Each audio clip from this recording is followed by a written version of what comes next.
Okay, recording this video after close trade Monday 5th of May 2014. Hope you had a good day's trading today.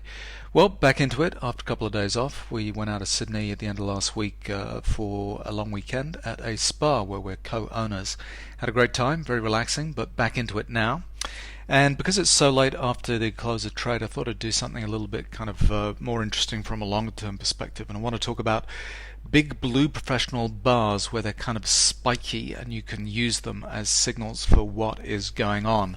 And we had a whole bunch of them go off on the Forex markets during the last week, and also gold and silver. And so I want to talk about those, and then I might just review what I'm seeing on my E-mini charts. So first of all, here we go. These are the Forex charts, and this is Japanese yen daily chart here. Now, I've been talking about the yen kind of bottoming, and it's been spending a lot of time, since the beginning of the year, basically, in this fairly tight range, kind of 96 to parity here. This is you usually see Japanese yen versus US dollar kind of inverted, and people talk about values of 100 or so. I find this kind of more useful. This is the futures contract from the CME, where it's 97 to parity here, kind of in yen terms versus the USD. And what we had was an exhaustion sell signal, bullish divergence, and pullback to dirty end of trend. And we've just been fussing around trying to make this bottom. The first test that we had was a Rambo pattern, kind of down here. Then we came a little bit deeper than that into cyclical support that held nicely, and then a rush back up. This blue professional bar was important. The highs and lows of this is showing where the professionals are kind of jumping back into this trade and kind of getting long. And we initially just ran out of steam a little bit. You can see the strength of that buying into that kind of sequence there. And then we just come back with some amateur bars down. Again, testing bars down. Here we're making new lows. That's cycling Rambo patterns, just like this. This time around, we're coming back into the low to high range of that blue professional bar, just showing the amateurs kind of thinking the thing is going to continue down, and no, we're holding. Now, a couple of days ago, we had this big blue professional bar where it kind of spiked down, and they used all of that volume and that kind of panicky type activity to bottom that market, buy up all of that volume that traded that day. And now, because we're breaking through the highs of that shows that on that spike bar down, on that large volume, they've accumulated all those positions. So now we're going to be heading back up to the top of that blue professional bar. So the low of this one was almost exactly near the low of the previous blue professional bar here. So that entire kind of range is an area of kind of accumulation by the professionals. And because now we're heading back up above the top of that, that's showing that they were accumulating as they were kind of forcing the price down there. So that's what I think is going on in the yen. And in all of the other currencies that are kind of counter the US dollar, we've got similar patterns, shakeout type activity where the professionals have accumulated on big range days like this, and we're starting to break up. So next one's the euro. Again, you can see another big blue professional bar here, and that kind of spiky bar down, similar to the kind of bar that we had in the Japanese yen. Still within the range of that blue professional bar, and now we're breaking up above the highs of that. You can see here this was kind of the runaway move on the euro, a little bit of exhaustion buying, 39, 39.5 kind of up here. We came back in to the low of that blue professional bar there. So they were kind of anxious to buy that little congestion zone. We had a little bit of a really winding up move. You can see that kind of bull flag going on there, and then we kind of broke out. They were kind of anxious to buy it. We come back into the bottom of that zone. They pick it up again as we kind of keep going. We lose a little bit of steam, testing amateur bars back into the range of that blue professional bar, and then this time around they're buying that anxiously, kind of getting this thing going, testing, and now we're going above this resistance point here. So the same kind of thing going on, big blue professional bar, big range bars, and where we're breaking to the highs of the lows of that kind of shows what's going on. And because we're breaking above resistance here on the daily chart, that'll take us into a trend move here, so expecting more strength in the euro. Dollar index is the reverse of all of these. So what we're actually seeing is we're sitting on this knife edge, and we have forever. This 79.5 level has been absolutely key. It's kind of held us as support kind of down here, but it looks just like it's going to crack any day now, kind of continue down. Next one, Aussie dollar, then same thing. strength of the Aussie dollar surprised me. I mean, it was a nice little signal on the daily chart where we had, exhaustion, sell, bullish divergence comes in, pull back to end of trend, and then all the blue professional bars kind of come in here. This is a bit of a U-turn where professionals are buying it on the down days and then bang, anxiously getting it on the way up. So they're kind of accumulating as it's been kind of forced down, and then they're anxious to buy into it with blue professional bar kind of getting this move going like that. So this is kind of broken into a nice trending move on the way up. I mean, this has all the characteristics of a triple, a kind of all three indicators, better pro-am, better sine wave, better momentum kind of going off together to end that. But on the weekly chart we didn't have any blue professional bars, so I just don't think the professionals are just seeing this as an opportunity to ramp the Aussie dollar kind of higher, and then they'll come back in. I still think it's got kind of long-term kind of weakness, but we've rallied quite a way since that bottom was put in. But anyway, so this last couple of days, this would have been on the Friday I think, big blue professional down bar. Again, similar to that Japanese yen kind of picture, open and close the top of the range off. They force it down here, and all the volume that transacted that day got accumulated by the professionals. And because we're breaking through the highs of that, we're going to get continued strength in the Aussie dollar. So that's what I'm seeing kind of going on there. Canadian dollar, similar type picture. So this was the bottom in the Canadian dollar, kind of down here at 89. I thought the Canadian dollar was going to continue down and down, but no, it's kind of put in pullback to end of trend, kind of a messy little pattern there. Bullish divergence, exhaustion. That spiked down blue professional bar. They accumulated on that, forcing it into those kind of testing of those lows, and actually to new lows, and then they bought all of that because we've rallied all the way back up. So look for those blue professional bars, and what happens after that kind of shows you, first of all, where it is in the range. If it's breaking to new lows, they're acquiring at those new lows. Remember, professionals buy when the market's down, they sell when the market's up. So the market's down, they're buying that, and we know they're buying that because after that, the blue professional bars, the higher that blue professional bar gets broken, the low does not get broken. We're kind of going the other way. So now they're kind of anxious to buy it at the moment, so we're breaking back into this kind of important level here, testing down with amateur bars kind of coming into this support at 90.5. They buy it anxiously, the low of that blue professional bar holds, and now we've got a little bit of a consolidation pattern just waiting to break above 91.5 on the Canadian dollar. And then the pound, my friend, the pound, which has been a good call over the last. I've been following this for 4 or 5 months now, saying it's going up, and look at it, it's just kept on going. We kind of lost a little bit of steam after we had exhaustion buying, bearish divergence, and some flush patterns here with Rambo and so on, and it kind of did consolidate after that kind of strength. But I think we're going to continue up again because same deal. Big spiky kind of blue professional down bar, closing on the highs, little amateur bar after that, kind of going a little bit lower, and now we're starting to break back up. So 170 clearly would be a psychologically really important level, but I think we're going to continue on through the highs there with the British pound going on.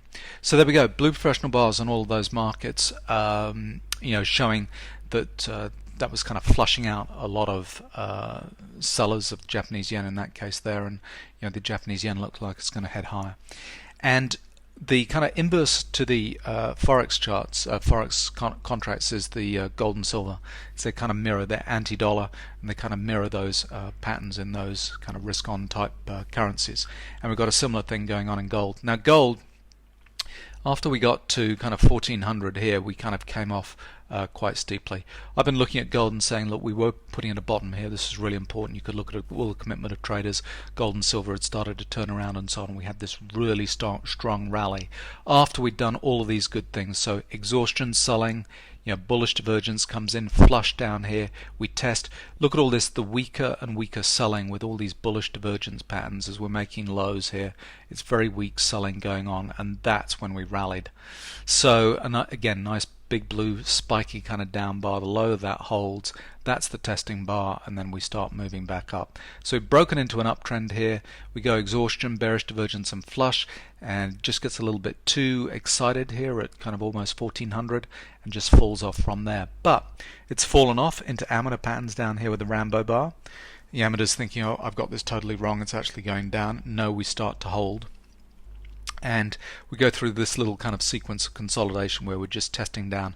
Big blue professional bar, the low of that is absolutely key.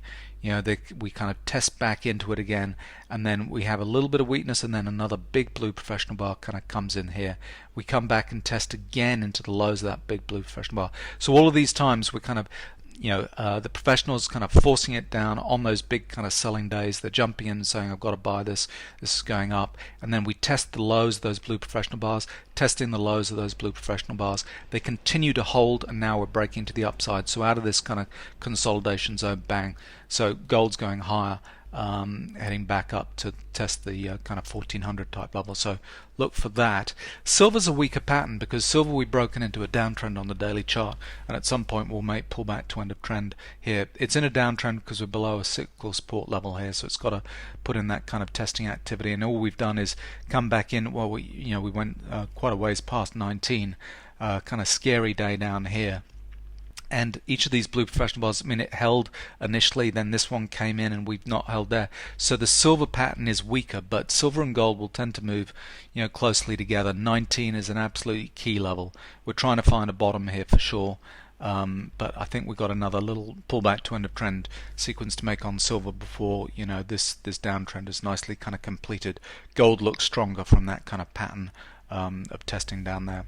So there we go, big blue professional bars, kind of spiky bars like that. We saw them all of Forex contracts and gold and silver, and when we have big days like that, we can start to be more certain of trend direction, the way these things are going to break, because they've flushed out a whole bunch of sellers at these points, and the professionals have stepped in and held. And look for the where the blue professional bar happens in the range is important. If it's happening at new highs, the professionals are selling. If it's happening at new lows, the professionals are buying. And then when we're coming back into test like here, and then we're back into the middle of this big range here, we're testing, and then the highs get broken, we know that they were buying on that dip down. So look for where it happens in the range, and then look for what happens afterwards. Does the high or the low get broken, and does the trend that shows us which direction the trend's going to go in. So that's all the currencies. So it's kind of a risk-on type story. Although I'm less kind of keen on that terminology these days. Just think you got to take each market, one by one, because assuming that correlations exist forever, as those risk-on, risk-off correlations kept going for several years. To assume that they will just kind of continue on ad infinitum is, that's when you get kind of in trouble. So I'm just looking at those markets kind of individually and saying, dollar's going down and all those currencies are going up, and hopefully gold and silver will go up too. E-mini, what's E-mini going to do? We're at a critical level. We've come back up, to this 1880 level, and that's been resistance up here, 1880 for a while. We had a U-turn here, blue professional down bar and then an up bar. They kind of bought it on the way down and then anxiously got into it on the way up. We've kind of lost some steam here because we've had amateur up bars, and this just shows the kind of lack of demand, no demand kind of happening back up at 1800, and you can see better momentum is very weak at the moment. So all of that's kind of weak. But we're at this kind of crazy triple kind of resistance level. It could be that everybody's kind of positioned themselves short, for example, and so any significant break above 1880 will run a whole bunch of stops, and we'll get another kind of exhaustion buying activity kind of pushing us to new highs. The triple is what I'm kind of concerned with. So on the 45-minute chart, the 135-minute, and the daily chart here, you can see we've got resistance printed on all of these time frames. So you've got resistance, one bar in there on the 45. You've got an end of trend on the 135-minute chart, and resistance on the daily chart. Now, what's significant about that is it's triple, so we've got resistance across all three time frames. So we're going to get a big move from that because the cyclical energy is kind of out of it. It's going to go one of either way. If we do break to new highs, we'll kind of run stops. We'll get a huge, a big day, and things will kind of break to new highs, and we'll have to find the next level of resistance on the way up. So a break of a triple here will take us into a trend moves. Or have we just ran out of steam and kind of just lack of demand, and we're just kind of rolling over? Certainly today's activity at the end of the day, amateur up bars into that resistance, and we kind of fell off from there, testing back up into 1800. So whichever way it breaks, it'll be a big move. If we get through 1880 tomorrow, Tuesday, then it'll be explosive trending move lasting for a couple of days. If we just start to roll over gradually, at some point we'll fall out of congestion zone, and again it'll be a big kind of day. But yesterday they kind of gapped it down. Today, rather, Monday the 5th, it was kind of a gap down type day. And they just didn't let it get past 1860. They brought it in and kind of forced it back up to 1880. So I don't know, playing it day by day, we're just caught in this kind of congestion zone. I can see lack of demand, but if everybody's taking their short positions and we've got a whole bunch of stops to be run, if we can break out of 1880, then that's a potential play. Again, taking it day by day. What was I going to show you? 13,500. Just on this chart, on these higher time frame chart, the 40,500, this just shows the lack of demand happening up here. But no exhaustion patterns at the moment. We've got a whole bunch of blue professional bars coming at the end of the day on 13,500. So is that a gathering pattern just waiting for a break to new highs, or are we kind of just last roll of the dice and we kind of fall and go the other ways? If you're unsure on blue professional bars, just wait to see what happens after the blue professional bars. Do we get a break above the highs or below the lows, and that kind of shows you where the trend move is next. So I'm going to be waiting for that and see what kind of goes on. Alright, last thing to say, my trade was taken during the pre-open. So just because I'm in Sydney at the moment, time zone kind of allows me to kind of trade pre-open, which is kind of nice. And we had a breakdown during the European session, and just before the European session started to open out of the Asian session, we had a breakdown into a downtrend below support on all three time frames, the 500, 1500 and 4500, into a trend move here. So I was kind of late into this trade because I wasn't necessarily kind of watching it. Short at 68 and a quarter, and then out at 64 and a quarter for 4 points pre the open, and we had a little bit of a retrace back up here. So I was getting short as this was breaking down about here. Kind of quickly moved in my trend direction, well, relatively quickly. It's the kind of pre-open session, it's super slow. I mean, this entire thing took about 4 hours to play out, so it kind of went in my favor and then came back up almost to entry point. Then the blue professional bars kind of came in here on that retrace, and then we came back down, and I was out here at 4 and a quarter just as the Rambo pattern printed here on the 1500 tip bar chart. So that was all my little sequence there. But that's my target for the day, so I was done. Didn't need to trade the open, so I kind of kept out of it. Not sure I would have got this one. We had an exhaustion sell signal on the 4500 tip bar chart. Bang, to bottom it here. Wasn't blue professional bars, so not necessarily a classic. We did have blue professional bars on the 1500 tip bar chart. Went pullback to try and make end of trend, didn't make it. We had amateur down bars here, and you can see we bounced off there into an uptrend on the 1500 tip bar chart. So it was a tricky one. It was like a V reversal here. Happened very quickly after the open. About 1840. Kind of the low was made 35 to 840 here in the morning. So in the first 10 minutes, a little bit of activity, and then that was it, and bang, took off to the upside. Anyway, but I wasn't trading it. Been done with my trade kind of pre-open, so I was quite happy with that. Anyway, hope your trading's going well, and looking forward to the next couple of days.